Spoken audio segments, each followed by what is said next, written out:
It has been a while, my friend. My man. What is up, Nick? It has been too long. It has been far too long. Just so everybody, a little health update. I'm recovering. I had my gallbladder removed last Wednesday, so I'm actually recovering. And then on top of that, I got a stomach virus the other day. So if I abruptly stand up and run away, it's because we got a code brown going on. Listen, everybody can understand the code brown. By the way, is your mic on? It sounds like backgroundy, weird. Like, does it? My mic's on. You know, I'm probably going through the wrong mic. Yeah, it's definitely. I was gonna say, I was like, you don't sound as crisp as normal. How about now? Boom. Let's go. Sorry about that. Wrong mic. There's that silky smooth voice of yours. Buttery. In other news, we've been gone for so long, and let's get it out of the way now. I know TJ's going to make fun of me for it. Out of the way real quick, our deepest sympathies, and sad to say that we lost Michelle Trachtenberg, who's actually around our age. Actually, she's a New Yorker too. She went to school at the Bay Academy in Brooklyn. She died 39 years old, complications from liver transplant surgery, which having had a surgery just last week in that part of my body, you know, in the abdomen. I was terrified last week and very sad to hear her go. She was on shows like Pete and Pete. Those kids were also from Brooklyn. I actually met Big Pete. His aunt was a teacher at my school when I went to school in Brooklyn. She was on The Adventures of Pete and Pete. She was in Harriet the Spy, which was like the first Nickelodeon movie I can remember. First one that definitely came out before Snow Day, right? Yeah. So as far as live action, then obviously you have the Rugrats movies, but that was probably like the first like theatrical release that really like took off. Yeah. And obviously she's in Eurotrip. Apparently she was in Gossip Girl. I never watched Gossip Girl, so I don't know too much about it. I remember her on Buffy the Vampire Slayer. Dude, she was good in that movie with Matthew Perry and where he turns into Zac Efron. Yeah. And she was also in Take Me Home Tonight in a brief cameo. Oh yeah, she played the goth girl, the goth girl who's just like fucking right, Barry. Like when Barry kicks the guy in the nuts, she's like, yeah, she digs it. Oh yeah.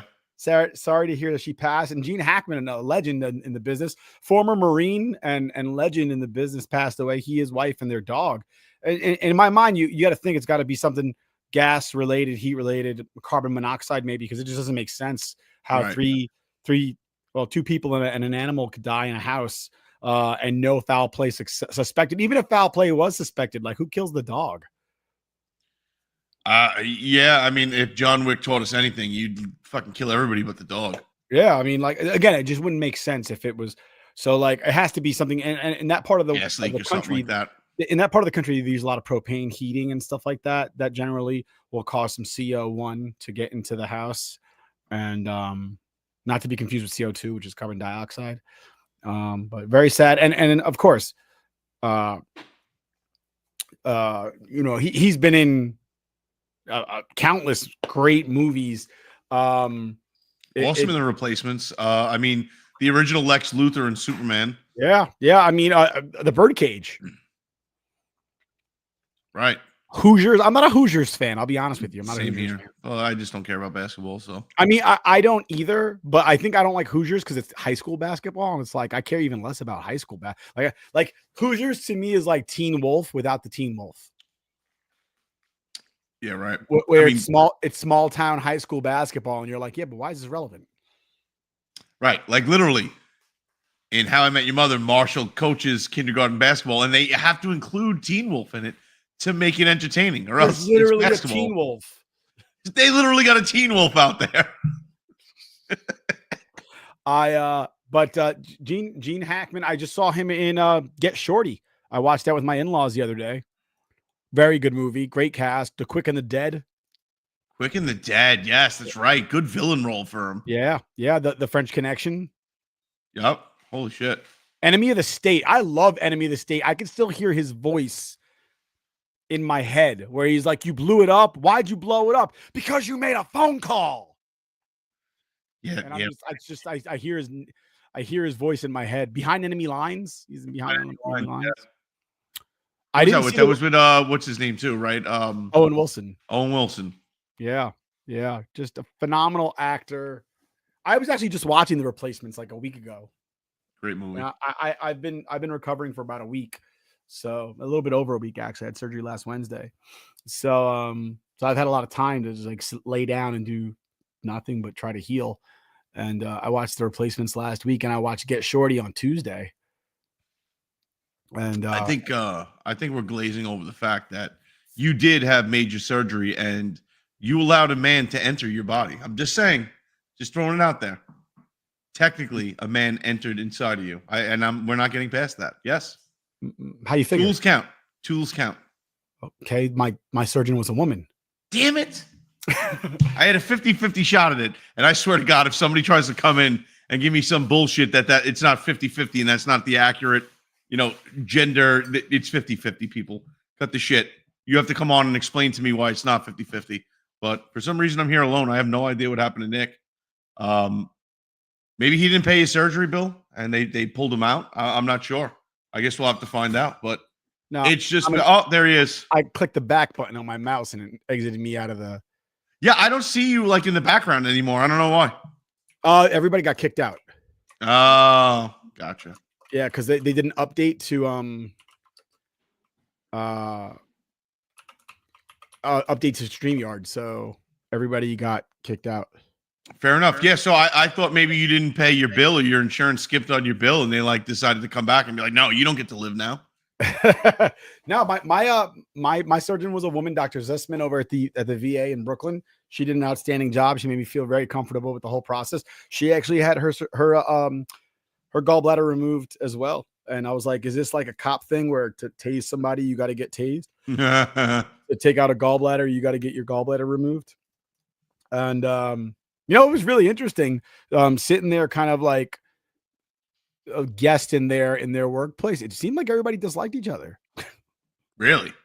Yeah, I mean, everybody was great with me. Everybody was, except for the nursing staff. Everybody kind of got along with the nursing staff. But like the anesthesiologist was pissed off at the surgeon because the surgeon wasn't in the room, and the anesthesiologist was like, "I got better things to do than sitting around waiting for this crap."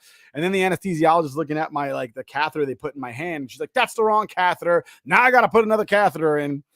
And then I talked to one doctor beforehand, and he's not the one doing the surgery. He's the resident that's like watching.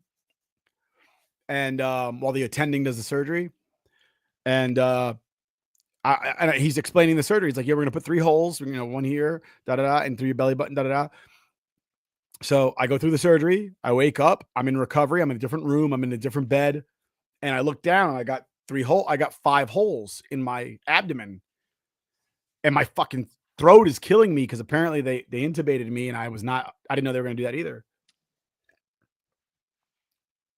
So I wake up and I asked to talk to the doctor because the nurse is there. And I'm like, "Can I talk to the doctor?" And she's like, "Yeah." Doctor comes over. She said, "You had a question?" I said, "Yeah." They said 3 holes. There's 5. And I'm like, she's like, "Who said 3 holes?" I'm like, "The tall, skinny kid." And she rolls her eyes. And she was all like, I can read her eyes when she did that. She was just like, "Oh, that fucking guy. Yeah, he's a fucking moron." Like I could tell that's what she wanted to say. She's just like, some people don't count the belly button hole because it's already a hole. I'm like, it's not like not a hole. Hasn't Not a hole. Hasn't been open since I've been outside the womb. Yeah. So you don't get to count that as like, oh no, it's been open, so we don't count that. She's like, and that little guy, don't worry about that little guy. You got hit with the noisy cricket. Oh my God. No, it was like Super Troopers. It was like, how you shooting today all day? What about that one? Oh, that little guy. Don't worry about flyer. That just a flyer. No big deal. Yeah, but dude. No, it's always everything went well. I'm glad everything went well. My wife's happy that everything went well. So like, it was scary. Like anytime you get surgery is scary, especially like it's one thing to get a knee fixed. Like you lose a leg. Okay. That sucks. It's one thing to get an arm fixed. You lose an arm. That sucks. If they're working in this area, like you fuck around, you find out the hard way that like you're dead. You're dead. Listen, I mean, we all had to sit there and go through the Giovanni Ribisi death in Saving Private Ryan, right? You did a little hole like that. Oh God, that's my liver. It's like, oh fuck. Yeah. Like, I gotta watch this guy die now. Come on. I didn't need this. Yeah. That was a great movie. Great cast in that movie. Phenomenal Giovanni movie. Ribisi, Vin Diesel, fucking Tom Hanks, Michael. I was not Michael. What's his name? I always forget his name. I always want to say Michael Ironsides, but that's not his name. He plays Captain. He plays one of the officers in Black Hawk Down too. Michael Ironside's great. That's top. Yeah, that's Top Gun. Yeah, he plays Jester in Top Gun. Damn it. And he plays the drunk dad in Major Payne. Yes, he does. Matty Damon's in that movie. Tom Sizemore is who I always. Tom Sizemore. Okay. Ed Burns is in that great movie. Character in that movie, and on top of the fact that Tom Sizemore was literally going through withdrawals the entire time, and they told him he had to stay clean for the fucking movie.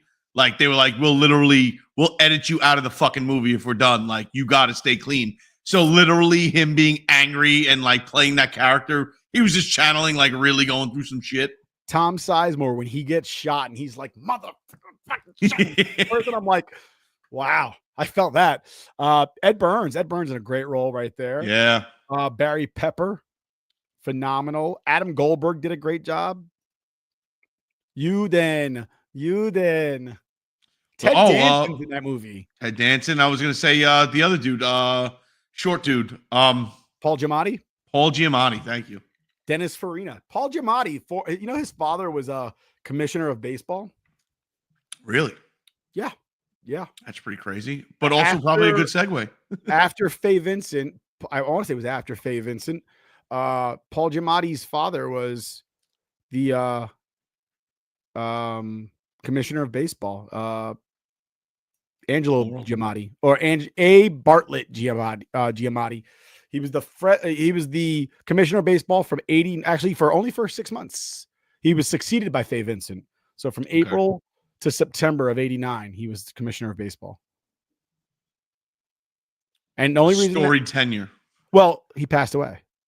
Did he? Oh, now I feel like a dick. Well, you should. I am a dick though, so it works. Yeah. But great segue. Talk about baseball. Let's talk some baseball, right?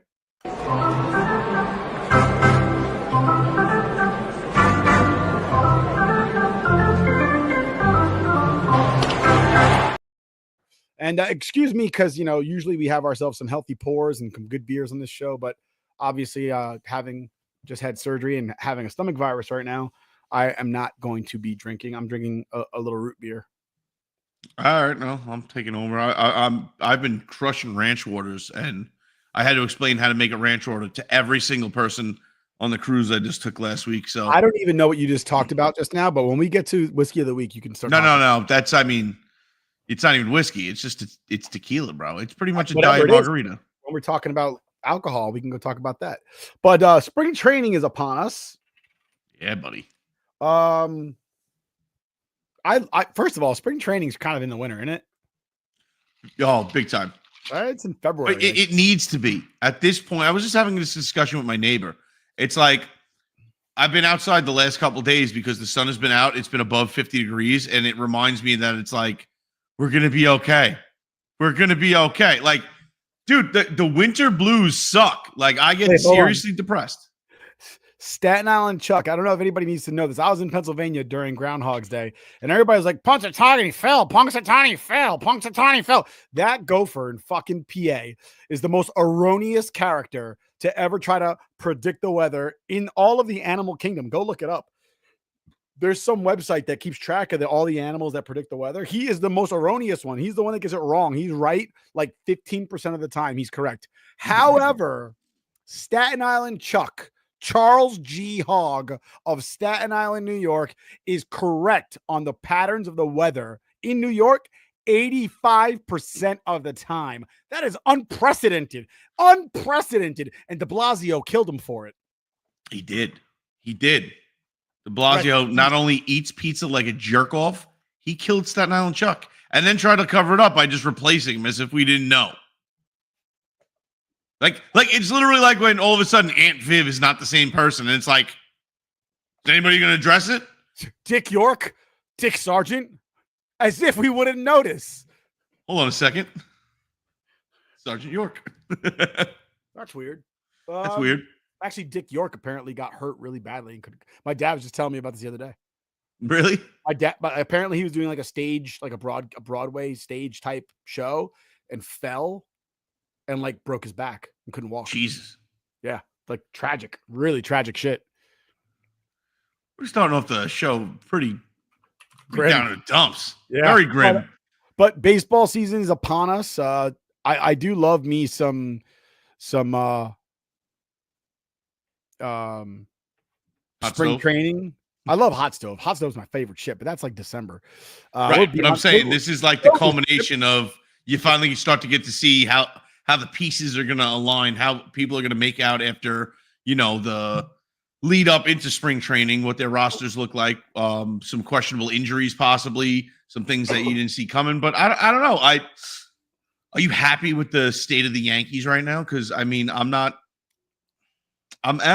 Once again, I'm just going into the season like I guess we're gonna see what we're gonna get.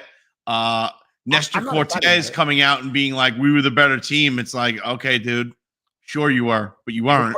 He's part of the reason why we weren't the better team, right? Like, maybe if we win the game that he loses, we might have a better showing. Yeah, dude, it's just, and I think I'm gonna have the same criticisms of the Yankees for a while now. It's the same team. It's business as usual. It doesn't look like a ball club. It looks like a bunch of guys getting paid to play a game. There was no passion throughout the playoffs. It fizzled out quickly, right? And everybody was against the Yankees, which is pretty fucking nuts. We're not used to being in that situation. Other than being in New York media and half the media hating the Yankees because they're Met fans and they just like can't get over the fact that we have how many championships. But I think it's. So you talk about passion, and a lot of people are sitting here saying like, "Oh, it's because they want people like I don't know who you saw this kid Jeffrey Yan from the Rockies." No, I didn't see it. Every time he strikes somebody out, he does a backflip or something like that. Oh, is that? Okay. I saw what you posted. Yeah. Like, yeah, he's not going to be in the show, so it doesn't matter. He needs to go to Savannah Bananas. But they think that's what passion is, when really that's it's self-celebratory. That's not passion. Passion is when you go into it with commitment toward what you're trying to do. Like I was never mad at Paul O'Neill for getting upset because I understood that ultimately it came down to his trying, like his efforts all going into that, whatever he was doing, and it culminating in not the best ending. And he was going to beat the shit out of that water cooler because he was upset about it. When Paul was one of those people that's like Michael Jordan, and there's plenty of other examples that they just hate losing. It's not that they need to feel that joy of winning. They don't like being a loser. Yeah. Like that's an alpha mentality. It's like, no. I was the best person out there. You fucking people don't do your job. And now I'm sitting here a loser and I don't like it. I think a lot of the things that we talk about when you don't see that fire, you don't see that passion, is when guys like strike out or pop up and the look on their face is just like, whatever, right. They take their bat, they put it under their arm, they take their batting gloves off, and they put their helmet on the floor and they're just like, whatever. And I get it. It's baseball. You got to have a short memory. Yeah, you absolutely can. But I can also throw my bat in anger and forget about it 5 seconds ago. Or I can fucking slam my helmet on the floor and forget about it 5 seconds ago. Or I can scream, fuck this fucking game, and forget about it 2 seconds ago. I don't have to sit there and dwell on it for 6 months just because I screamed for 5 seconds after the at-bat. It doesn't have to happen that way. But when you literally look like you don't give a shit and you struck out swinging out a pitch that was nowhere near the zone, you look like you gave up. You look like you weren't even trying. It looks like you quit. When you're not hustling down the lines, you look like you don't care. And a lot of people will sit there and be like, oh, it's because they want Jazz Chisholm to do this and that. I'm like, no, it has nothing to do with swag or any of that nonsense. It has to do with just taking your commitment to the game that much more seriously, you know? Right. And then when you have somebody like Marcus Stroman coming in this season going, I'm a starter, I need to start. Bro, you're not good enough to start on this team. And as long as you don't realize it, and I said it last year, I did not want him on the team. I said it. I was like, that guy's a selfish piece of shit. And we had him and Donaldson, and I was like, between the two of them, I don't know which one I hate more. Yeah. Stroman, Donaldson, and Tim Anderson, like the three biggest assholes in Major League Baseball. Thank God Josh Donaldson's gone. Tim Anderson's apparently caught on with the Angels. But like, who needs that type of like you could be great and be an asshole. You can be bad and be mediocre to bad. You can't be bad and be an asshole. And that's somebody like Marcus Stroman. He's not good enough to cause problems. Right. Really. He's not good enough. And I can't wait for them to get rid of him. I really can't. He doesn't need to be on this team.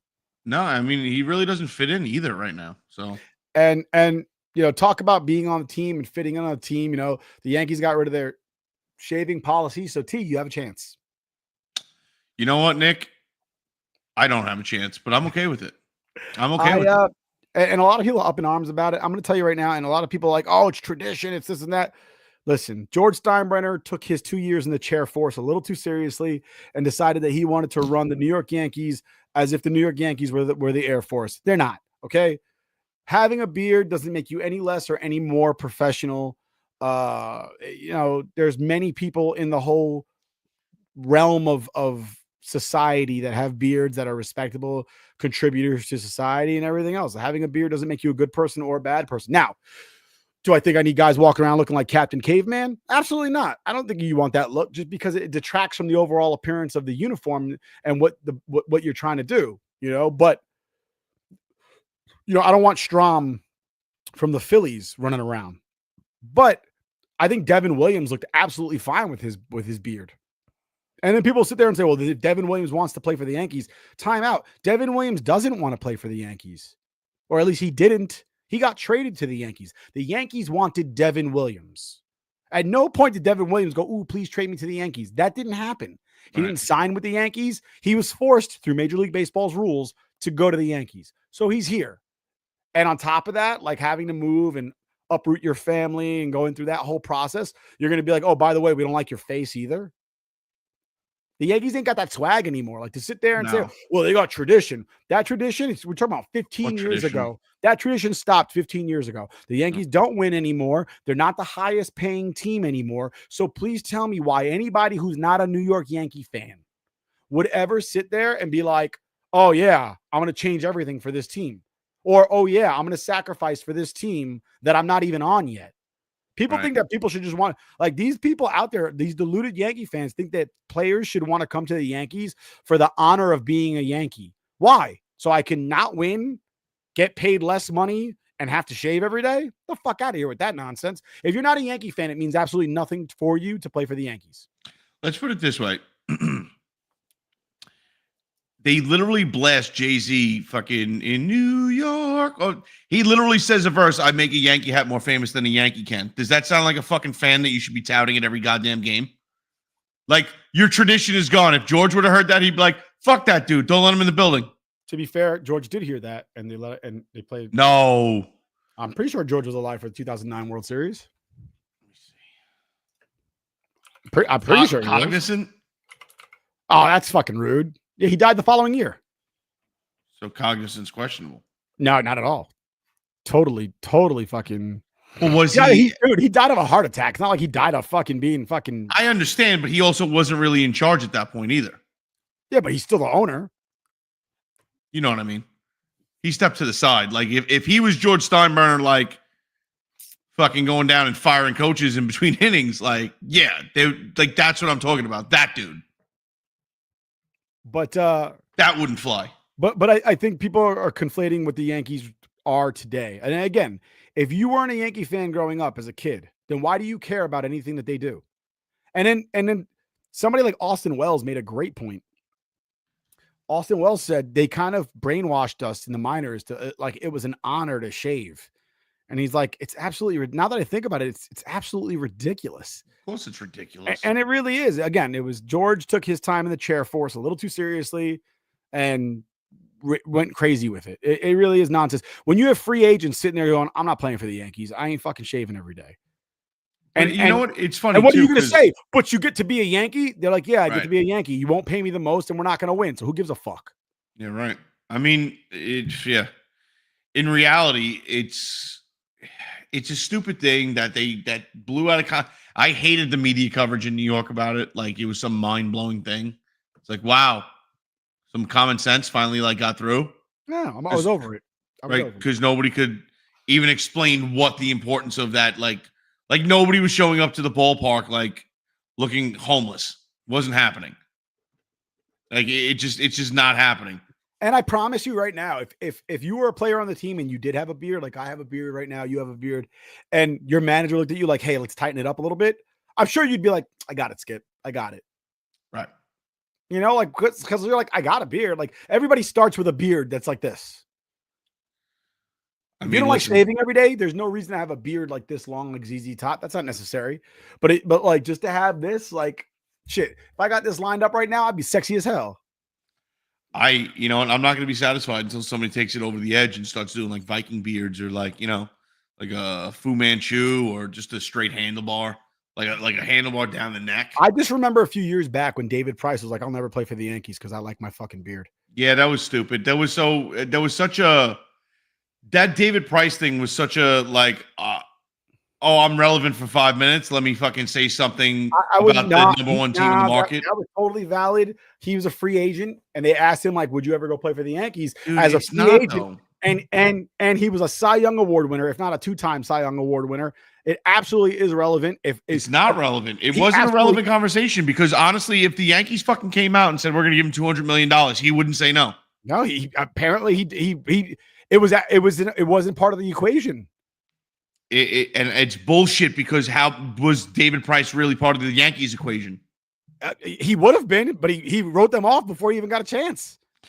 I'm telling you right now, and I don't give a shit who you are, bro. Especially David Price's agent. If the Yankees came calling and were offering him big time money more than anybody else in the market, he'd fucking be, yep, I'll shave. You want me to shave my ass, my back? What do you need me to shave?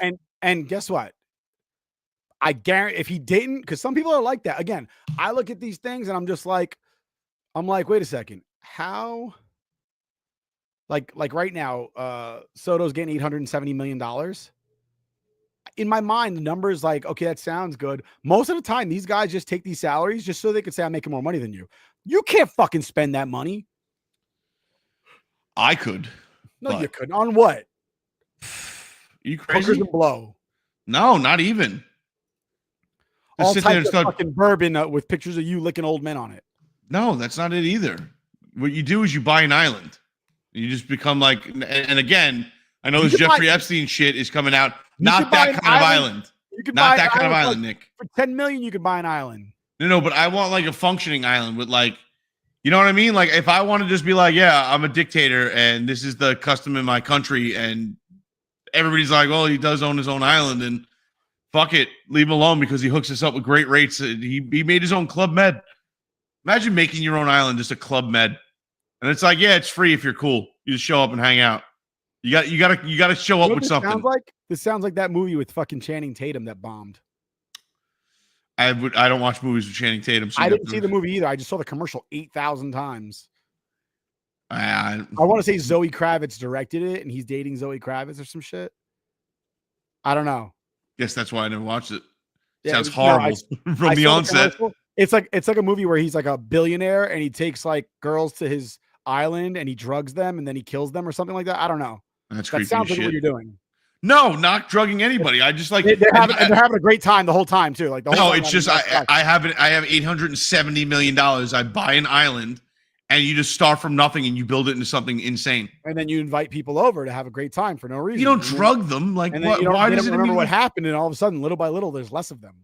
No, like at the very least, what everybody would have to generally be afraid of, if I got bored and just decided, like, I'm going to see which one of you is easiest to hunt, like, then you got to be scared. But that's only if I get really bored. Just saying, Nick. I mean, would you rather go to Rape Island, or would you rather just possibly be hunted? Those are my options. I'm staying home. No. You were kidnapped. But yeah, David Price probably does say no to the Yankees. Why not? Yeah, well, it worked out in the Yankees' favor in the long run. David Price fizzled out really quick. I mean, he was better than whoever else they had pitching for them from 2014 to 2000. Let's see, 2017. Yeah. Like, who else did they have? I can't. Those are Tanaka. That's about it. I mean, and a fading CC Sabathia, I think.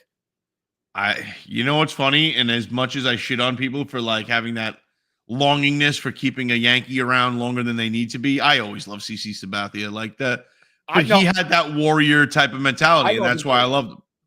I loved him too. I love that he cost himself like $150,000 for plunking somebody. I love even more that the Yankees gave him the money anyway. No, it was like $500,000. Was it? Yeah, it was something ridiculous like that. That's leadership right there. Yeah, he was going to make an extra $500,000 for hitting, I think, an innings. Yeah, he had to pitch like one more inning or something like that. Yeah, he pitched one more inning, and I don't even think it was one inning. I think it was 2/3 of an inning more. Yeah. And you were saying that people wouldn't give up money to go play to shave. That guy gave up money just to hit somebody in a baseball game. Yeah, but that's competitiveness. Get the fuck out of here! Get out of here, Nick! Get out of here with that shit. Nick, but Nick. I paid to play men's league, and I paid fines for telling umpires that they're cunts. You don't got to tell me to get the fuck out of here.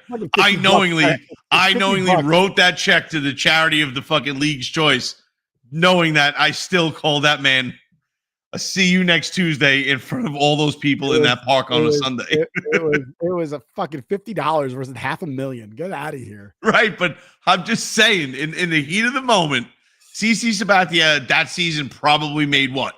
$14 million? $20 million? Something like that? I don't know.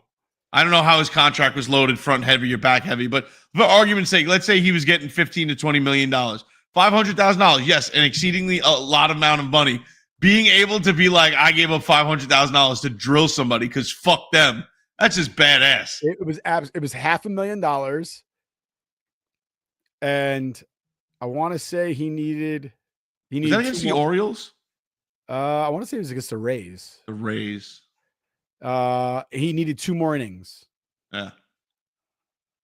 Yep. The best was that's for you. The point at the dugout. That's for you. Like, that's for you. Like, and you know what? If I was him, it was nobody like came to the top of the dugout stairs because everybody's like, "What are you gonna do? You gonna go out there and fight him?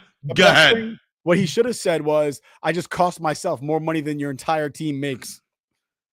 Yeah, seriously. Because the Rays don't pay anybody. But talking about people who refuse to, we talked about Marcus Stroman saying I'm not pitching out of the bullpen. Rafael Devers said I'm a third baseman. I'm not playing. Yeah, you know what's funny is and it just set Bregman up to look like a gem. Like, yeah, wherever the team needs me to play, I just want to win. I want to do my best to help the team. It's like you just set him up to look amazing, and then your pettiness at the end of the day. I understand, and his answer should have been, that's my position, and I'm going to go out there and prove that it's my position, and I don't give a shit what anybody else thinks. I think the Red Sox messed up, and I'll tell you why. He's their team. Rafael Devers has been with them the whole time. He's their Derek Jeter right now. Yes. A-Rod came to the Yankees. He's a better shortstop than Derek Jeter. I don't give a shit what any of the Jeter fanboys say. No, A-Rod was a better shortstop than Derek Jeter. Correct. At no point did the Yankees put Derek Jeter in a position where there would be a conversation about whether or not who was playing shortstop. The Yankees came out and said, A-Rod's going to be our third baseman because Derek Jeter's our shortstop. And the Red Sox should have had that conversation with Bregman and Devers privately. And they could have sat there and told Devers, like, hey, privately, we would really like you to move positions or DH. And then Devers would be like, listen, I really want to play the field. And then have that private conversation. You don't have to like it, but to sit there and put him in a position where he looks bad, it doesn't make just him look bad. It makes the whole franchise look bad. Oh, no, it's definitely embarrassing for the organization on multiple levels, but it's just like. Because it should have just been like, hey, when Bregman shows up, he could have easily just been like, oh, no, they told me I'll be playing second base. And I'm prepared to play third when Raphael needs a few days off here and there. And then Devers been like, yeah, my manager told me. When they asked Devers, yeah, he should have just turned around and be like, I think I'm going to play catcher. And then just walked away. Yeah. I think I'm going to try something new completely. Like, you know what I mean? Just fucking lean into it and not give anybody a serious answer, because then you just get, like, even if he's pissed off and obviously he's put in a weird position, just play it off. And then that's that argument, like you said, you have behind closed doors and you air it out, because essentially now you're putting a team on a decision where are you getting traded, or is there a problem? Right now there's a problem. Now that's the ongoing question throughout the spring training is that problem. And then, in the Queens, the Mets have no starters, man. That's crazy. Yeah. I looked at their starting rotation, and it's Kodai Senga. The Yankees-Phillies game ended in a tie. Because of spring training. I know, but it's still gross for baseball. Still bothers me. I mean, what do you like? I'm not upset about it, but it just doesn't look right. You know what I'm saying? Like I see scrolling on the bottom of the TV. I'm watching the what's it called? Atlanta Braves Washington game, but to see that on the bottom, to see a final score of a tie is just odd. Yeah, unnatural. But right now, it's Kodai Senga, fucking Clay Holmes, who hasn't been a starter in like 5 years, 6 years, and David Peterson. Those are their top 3 starters. Yeah, that's weird. And Mets fans are like, "Oh, we're gonna be great. We're going to the playoffs." I'm like, "Who's pitching? Who's?" I'm like this. I'm looking around, going like, I feel like John Travolta in Pulp Fiction, looking for all the pitchers. Like, who's pitching? You guys let Severino walk, and I'm not saying Severino is the greatest pitcher in the world, but damn, like, he's better than everybody you have pitching right now. And he's out there playing for the Sacramento Athletics. Like, yeah. And then, I mean, they'll have a decent lineup, I think. I think they'll have a decent lineup. On paper, they definitely have a decent lineup. But, I mean, how many years in a row have the Mets had a tremendous lineup, and then you sit there and try to figure out why it's not working? Yeah. Frankie Montas is out 6 to 8 weeks, so he'll miss the start of the season. And Sean Manaea is out 2 to 3 weeks, and he won't throw. He won't throw for 2 to 3 weeks. So then you're talking about rehab, and that's a lat strain, I think, or oblique. I'm sorry, that's an oblique strain. Those are iffy. Those are really iffy. Oblique strains are like the worst, because that's you keep re-injuring them. Just so you all know, this is your oblique right here. This like around your rib cage. This is your lat right here, from your back of your shoulder down to your back. The front side of it into your hip, like this whole like hip area here. This is your oblique, like down like toward your hip, and this part right here is your oblique. When you strain that, every rotation movement that you make is a no-go. So swinging a bat and throwing a ball, those are strainers. And everybody forgets about, like, when you have soft tissue damage like that, it's 6 to 8 weeks, maybe. But guess what? You start swinging a bat after 6 weeks and you re-injure it, it's another 6 to 8 weeks. And that's what it comes down to. That's really what it comes down to, is that it's easy to restrain. It's really easy to get hurt again. So like the Mets are in pitching trouble. Maybe the Yankees could figure out a way to send Stroman over to the Mets, and we can take Brett Beatty off of their hands, or I don't know, another one of their third base prospects, because the Yankees ain't got a third baseman right now. Yeah, but Stroman didn't exactly leave the Mets on the best terms either. I've never heard of Stroman leaving any team on the best terms. That's fair. I walked into that one.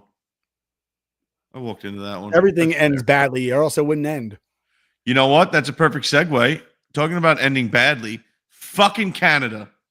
Oh, God, here we go.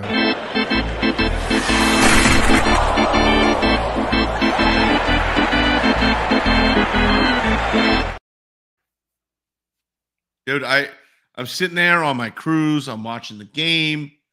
I'm enjoying it. I'm up in Playmakers Sports Bar in the Seaplex area on the Odyssey of the Seas, Royal Caribbean.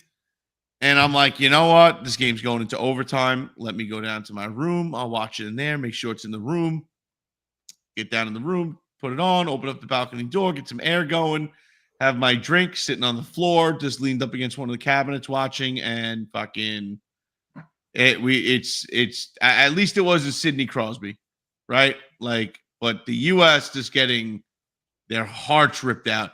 And what's amazing and what's actually surprising me the most is how something that I didn't give two shits about when it started turned into something that I was taking time out of my vacation to watch, right? Like, I wasn't on the water slides or in a hot tub or in a pool. I was fucking watching a hockey contest that they just came up with to generate money, essentially, for nations.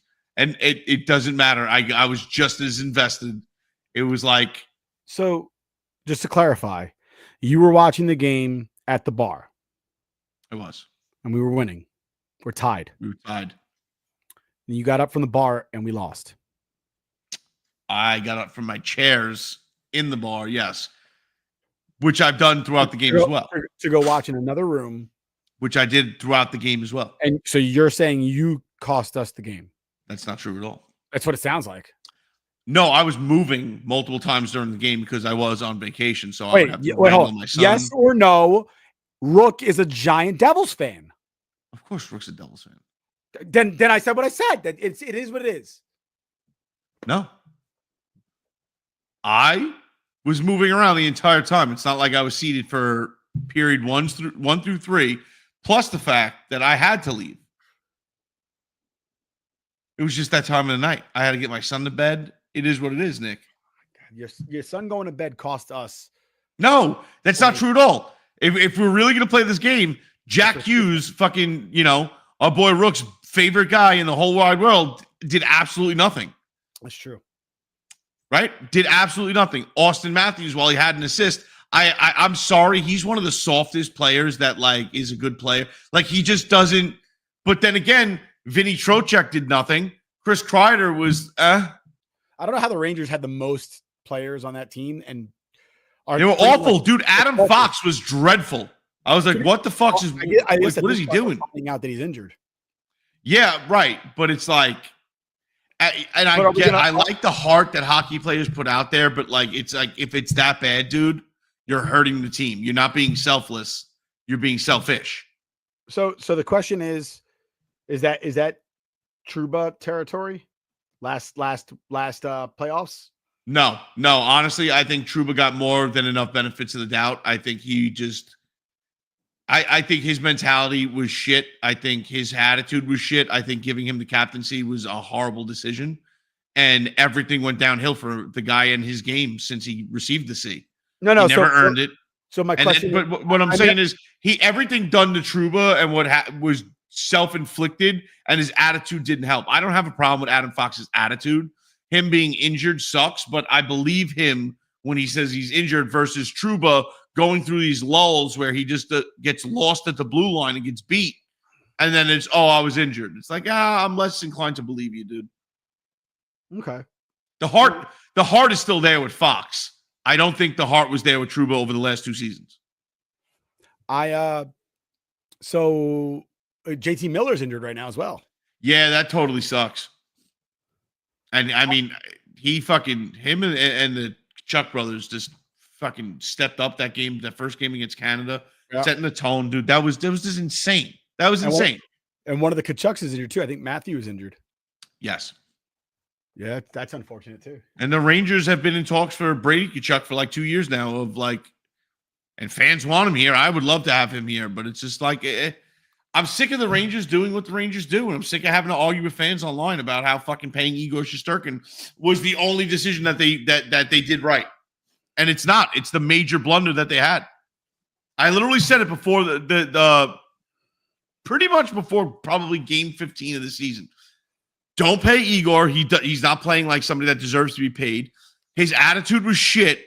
Bitching that he needs to be the highest paid player on the team is a joke. Like, making sure everybody in the media knows that that's your intention, that you intend to be the highest paid player in the league. Like, and you're not even a top 10 goaltender this season. And then you find out that Sidney Crosby was 100% available for a trade, I'm sorry. I would have rather seen the Rangers send fucking Igor Shesterkin to Pittsburgh and say, you know what? You might not sign with them, but we'd rather have somebody that, wants to be here in New York. Go play for a team outside the market, outside New York's market, and see how you like it. Because you know what? $10 million is good enough for your fucking services. And we offered you 11 and you turned us down. I think the Rangers are notorious for not being able to develop good scorers, but they develop goalies like scores and then fucking throwing money into holes that instead of just fucking abandoning, they try to repair. Well, my point is that they're pretty damn good at developing goalies. Like we've had quite a few very, very solid goalies developed with the Rangers over the course of the last 20 since Mike Richter, right? I mean, you had a Richter, Blackburn was very good. Yep. Igor. Who was the other dude I hate that he's the goalie for the Avalanche now? No, he's the goalie for the Wild, I think, now. Oh, he can't win a shootout for the life of him. Something with a G. Gorgiev. Fucking Georgiev. I mean, don't get me wrong. I hate him. Phenomenal goaltender, young goaltender. Yeah. But and it's not only that, dude. We're in a league where you don't need to be the best goaltender in the league to win a Stanley Cup. Mm. You don't. And you see other players that are, I would say, in Igor's caliber that are getting paid $3 million less. So what are we doing? Like, if you're going to sit there and tell me we're better off with an $11 million goaltender instead of a $7 million goaltender and then using that extra $5 million to maybe throw some fucking talent in the mix. Like, we missed out on Jack Eichel. Why? Because we have cap issues. And you'll say, oh, we were never in the mix for Jack Eichel. Like, you're out of your mind. The Rangers, when they have money, is a market that teams, especially players with no trade clauses or, have a say in where they're going to go. It becomes a market that you can use that New York City, like, yo, dude, you're going to make money here. And if you become a fan favorite, you're going to make more than your contract here just with ads and fucking, doing pretty much bullshit PR. Like, we're going to get you paid. Come here. And we can't do that because we don't have fucking money. I think hockey's like the last sport. No, I think basketball is reasonable too. But hockey and basketball, MSG, because of what they are as stadiums, I think players show a lot of reverence for those franchises that play there. And then on top of that, they know that they can capitalize on the market like no other. So, like, despite the fact that the Rangers and the Knicks have not won anything in a very long time, players still want to come here because they're like, dude, I can get my own shoe working in New York. They and again, say what you want about LeBron James. I think he's a crybaby bitch, but it shouldn't be ever compared to Jordan. No.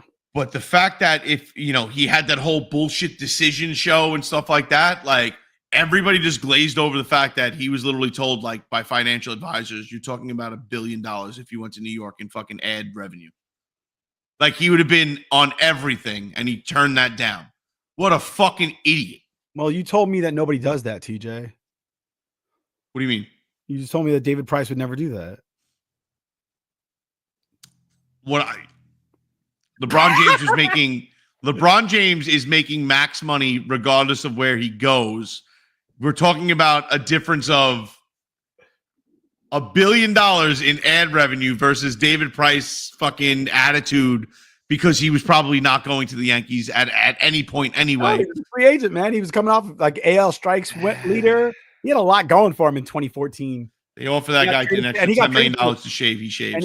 And he got traded to the Tigers. Like, come on, man. Back then the Tigers were probably good. A big difference, dude. The guy, LeBron James, was making max money in the way that NBA contracts work. It's like he was getting paid.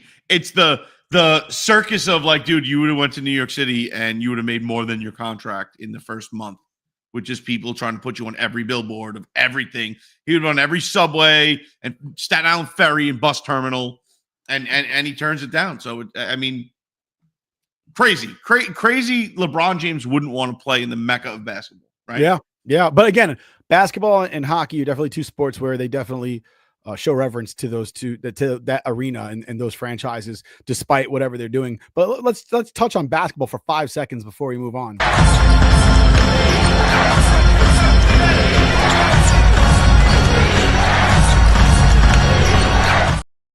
So the Knicks are having a hell of a season. this year. I think TJ left because I was like, let's talk about basketball for 5 seconds. It's kind of hard for me to do this, but without him. Oh, he's back. Okay. So the Knicks are doing pretty good this season, but it seems like they're not coming up big against the hard teams, the Celtics of the world and the Cavaliers of the world. They're just coming up short, and they're beating up on the bad teams in the NBA, but they're getting their asses handed to them by the good teams.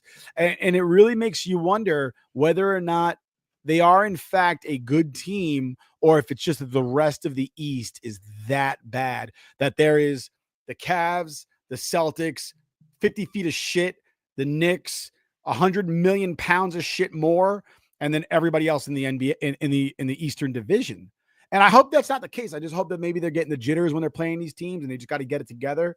And the Knicks put a good strong playoff run.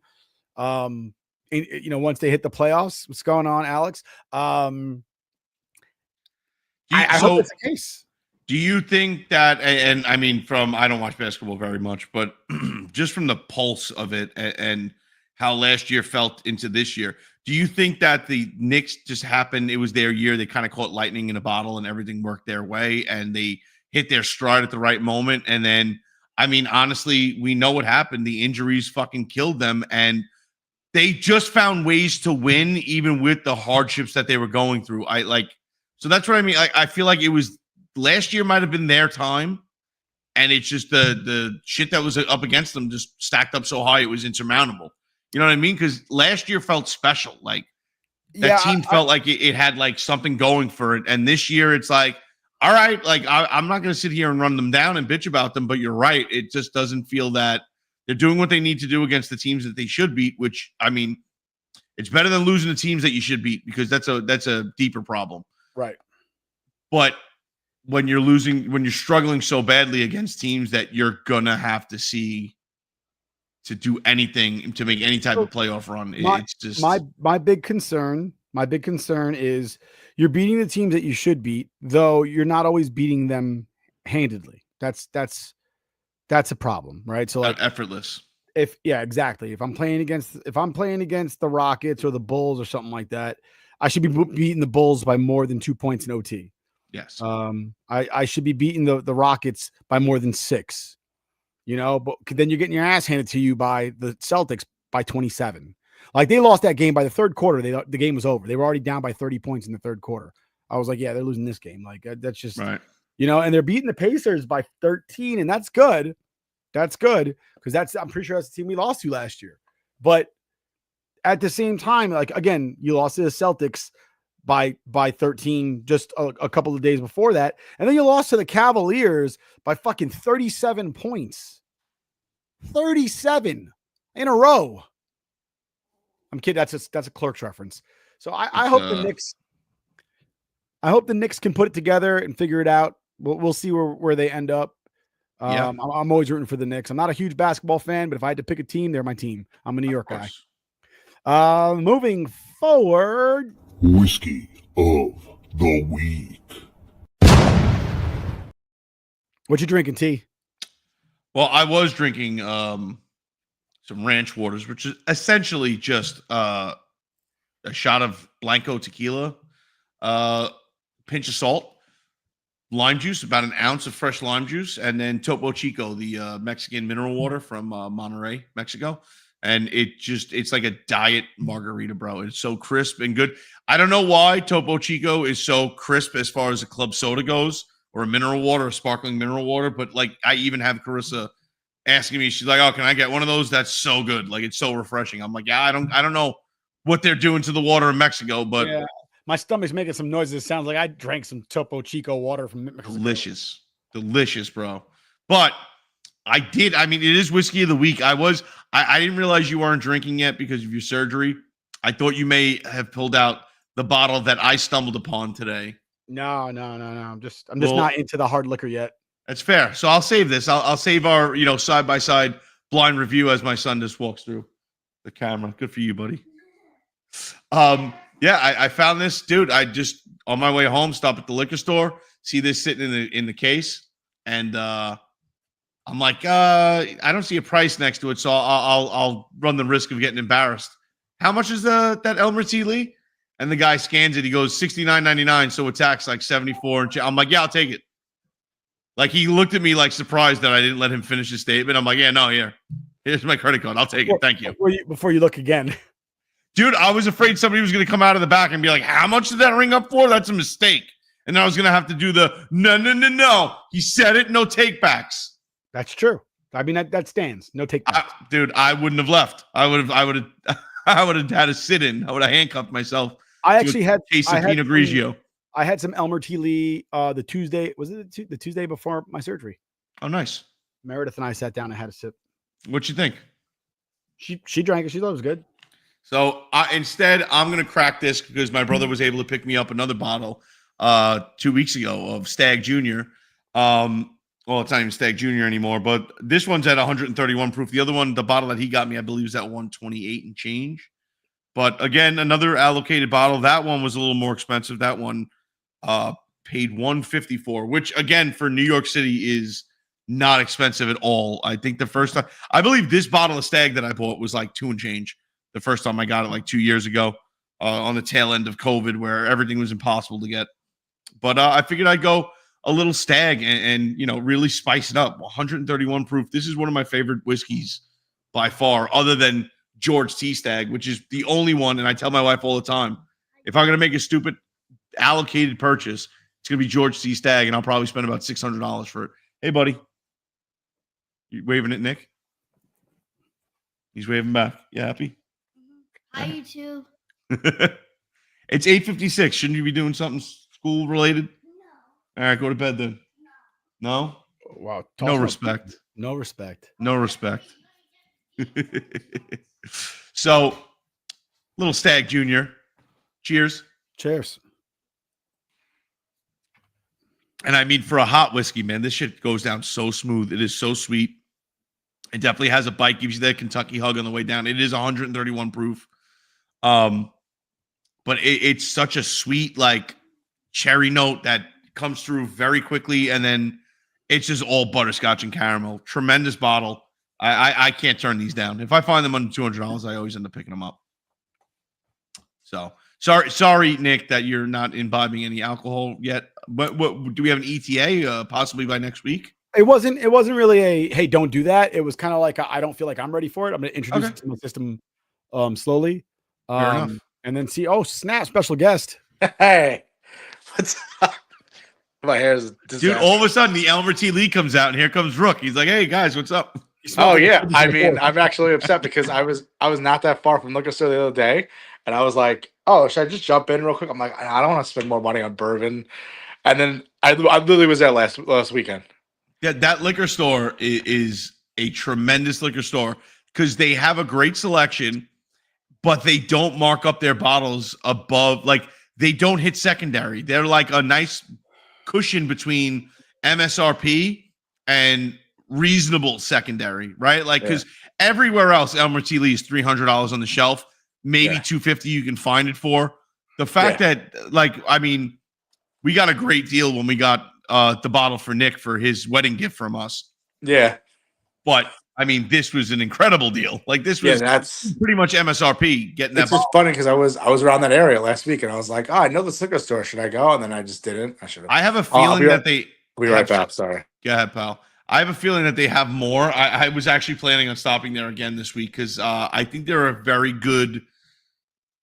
They're very good at putting out, like, when they have allocated stuff, and especially at reasonable prices, they'll put it out slowly so more people, more of their regular customers can stumble upon, a nice bottle, which is I like how people do that. So you'll never ever see more than like one bottle other than just sitting there, right? It'll always be on the fucking shelf, that one bottle, and when it's gone, they'll replace it the next day. So it's not a free for all where if there's two sitting there, obviously I would have been like, yo, Rook, there's another bottle of Elmer T sitting there. Why don't you get yourself one? We actually had a comment. I just literally just saw this pop up just now, and I apologize for it taking so long. But let's talk about this real quick before we.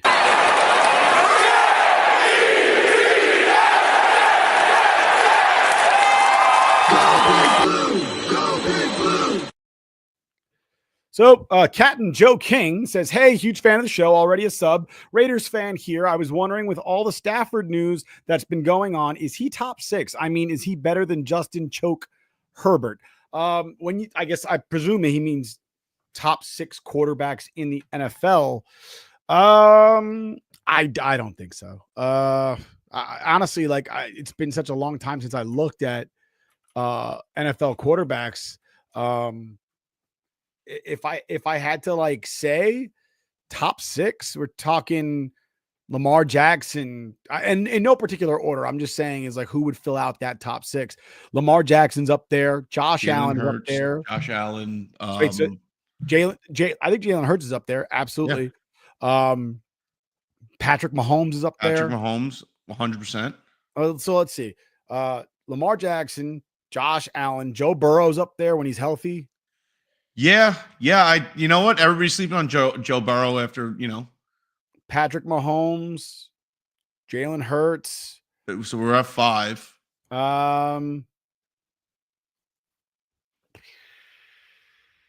Because I'm struggling to think who's better than somebody else. I mean, but is Stafford? Is he that next guy? I don't. I would say. I mean, the fact that I'm struggling, he could be. Jared Goff's really good. Jaden Daniels is great this season too. Yeah. So I think he's in the mix for the top 6. He might be number 6. I think. But if it's all the same, if we're talking about is he in the top 10, I think he can fit in the top 10 very easily. And I think that it's still the same conversation. If you're really hard buckled to say top 6, sure, then you're getting into the nitty gritty of arguing and you could throw Justin Herbert up in that top 6, the 6-man conversation. Yeah. Well, he's 100%. A very good quarterback. I mean, it's all about your situation that you're in, right? We're talking about different situations. Well, I mean, it's hard to be. You're talking to 2 Jet fans. Ever. Wait, what? Say it again. Say it again real quick. We're in the middle of bedtime right here. Sienna, say it one more time. How's that? You said it perfect, and now you won't say it again. Say it again. How's the Elmer? How's the Elmer? I didn't open it. I was waiting for Nick to open his, so maybe next week. Oh, next week. Next week we'll find out. Maybe next week. All right, say goodnight. Bye. Bye, sweetie. Bye, little Brandy. Yeah. All right, I'll be right back. You got it. So like I was saying, you're talking to 2 miserable Jet fans, and at this point, all me and Nick are looking for is relevance past week 5, and it's a hard thing to come by, amazingly. So, I mean, top 6 at this point. I hope we have a top 25 quarterback doing something for us, because you know what? Take either Justin Herbert or Matthew Stafford, put them on the Jets, and they will go immediately to 28th. Yeah. Bottom 6. So I guess the question then becomes, you're being a Raiders fan. Do you think your team is number 2 in that division with Stafford as their quarterback? Because you still have to contend with the Chiefs, obviously, and the Broncos did very well last season with Bo Nix. I would say they beat expectations at the very least. They exceeded expectations. So I would ask, as a Raiders fan, how do you feel about finding out that the Tampa Bay Buccaneers are like, oh yeah, by the way, John Gruden's back in our Ring of Honor?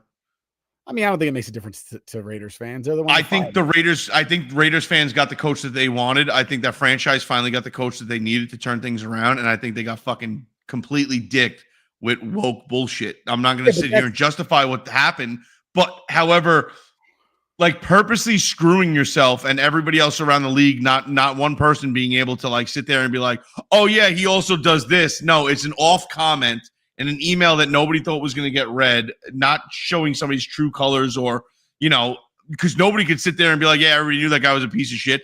Everybody's like, John Gruden's awesome. That's unfortunate. So yeah, but again, that's not the Bucs' fault.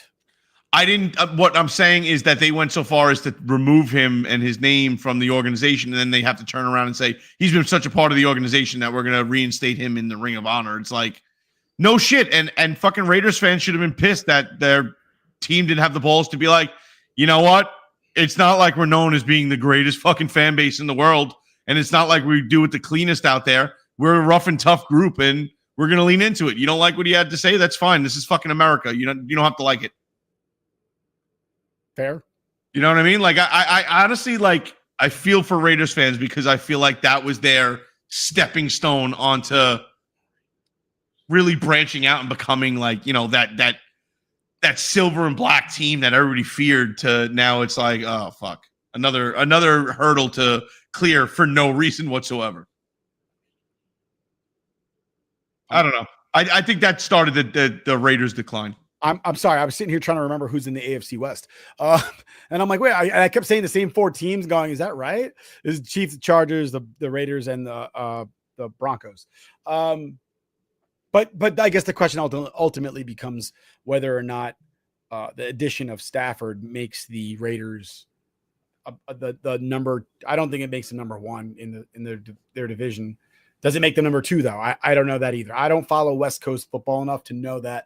So whether I think it's not really important whether or not he's number 6 in the NFL. It's whether or not he can continue to be number 6 or better on that team. Now, granted, they're going to have an outstanding tight end. I don't know too much about the rest of their team, and presumably you got to figure they're going to get better with the draft. Hopefully, that's what you hope for, right? But if I remember correctly, didn't they just fire Antonio Pierce? Did they? I'm pretty sure they did. I'm out of the mix with football big time. I mean, I'm pretty sure they just fired their head coach, and they hired Pete Carroll. Oh no shit! That's right. I saw the rumor about hiring Pete Carroll. I didn't realize. Yeah, I don't like Pete Carroll. I'm not a Pete Carroll guy. I'm not a Pete Carroll guy either. But again, it's.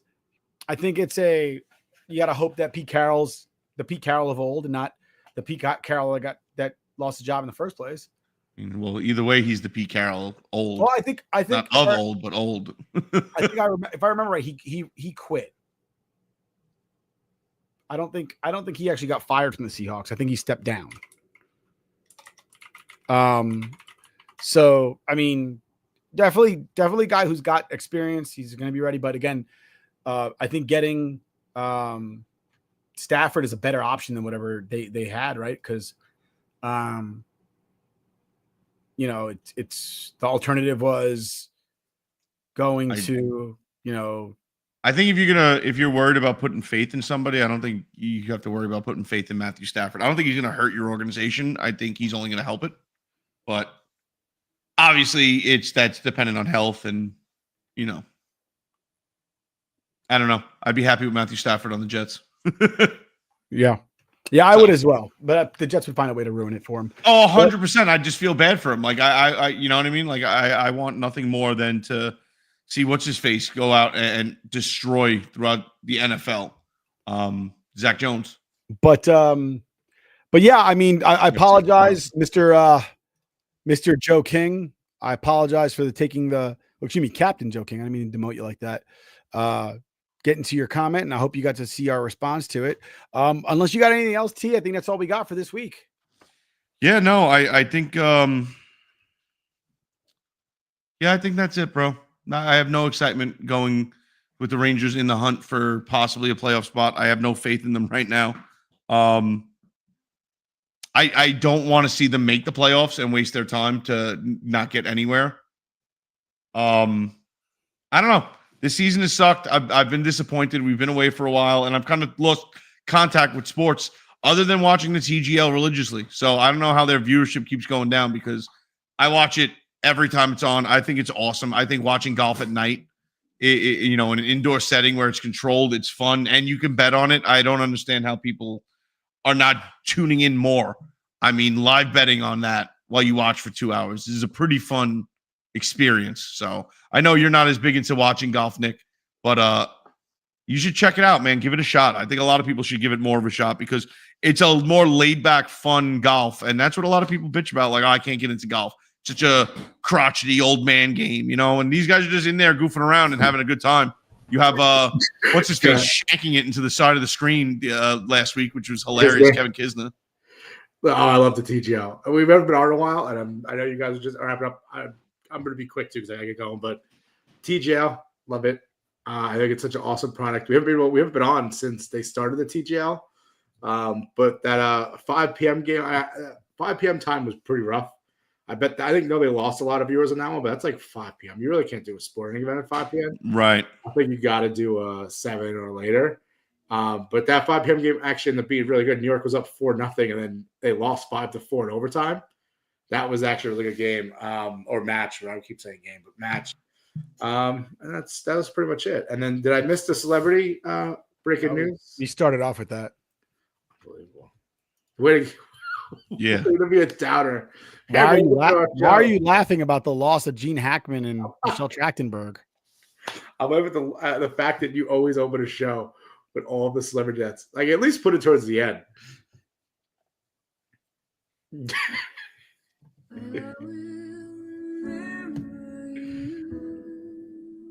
And I have to make a trip to the post office tomorrow, so I will stop by that same liquor store. Oh, you are? Nice. Let me know. I will. Let me know what else they have.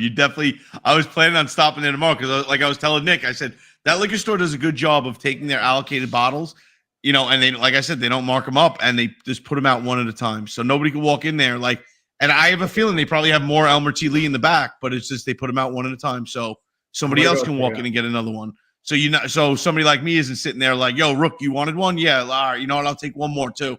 Yeah, you know what I mean? I feel like that liquor store makes it a little more fair. Like they only put stuff out a little bit at a time.